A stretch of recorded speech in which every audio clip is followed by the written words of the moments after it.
admitted to the corruption in the Kaleshwaram project. He clarified that the government was not indulging in any acts of vendetta. He added that family disputes within the BRS should be handled by them internally and it was not right to drag the government unnecessarily into the controversies. The minister further stated that the government has been focusing on providing road connectivity to tribal hamlets, and while recent floods had damaged roads in some districts, steps are being taken to address the issue.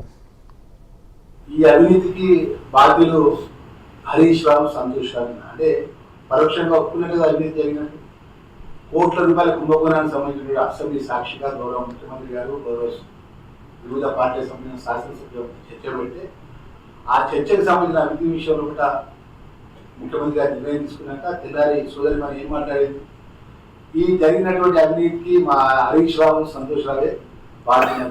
అంటే పరోక్షంగా ప్రత్యక్షంగా ఆ రోజు ప్రభుత్వంలో ఉన్నటువంటి ముఖ్యమంత్రి కుమార్తెకి అందరూ తెలుసు అనే విషయం అయితే బహిర్గతం చేసినట్టే కదా. ఇంకా అంతకంటే క్లియర్ కావాలన్నా కేంద్రంలో ఉన్న అత్యంత సిబిఐ వారు దాన్ని ఇన్వెస్టిగేషన్ చేసి ఇలా ఎవరి పాత్ర ఎంత ఉన్నది, ఎవరేం చేసినా దానికి చర్యలు ఉంటాయన్న. ఇప్పుడు మీ అందరికీ తెలుసు, యావత్ తెలంగాణ రాష్ట్ర ప్రజలందరికీ నేను మంత్రిగా ఒకటే మంత్రి చేస్తున్నాను.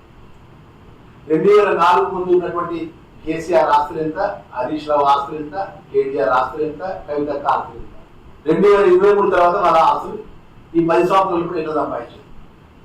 ఇదే కదండి కాళేశ్వరం కుంభకోణం, మిషన్ భగీరథ కుంభకోణం. మీ తెలియదు ఏందన్నా, మీడియా మిత్రులందరూ సాక్షి అందరూ యథార్థమైన విషయం, యథార్థమైనది ఎప్పుడు కూడా ఎన్ని రోజులు దాచిన కూడా తాగదన్నా. వాస్తవాలు బయటకు వచ్చినాయి.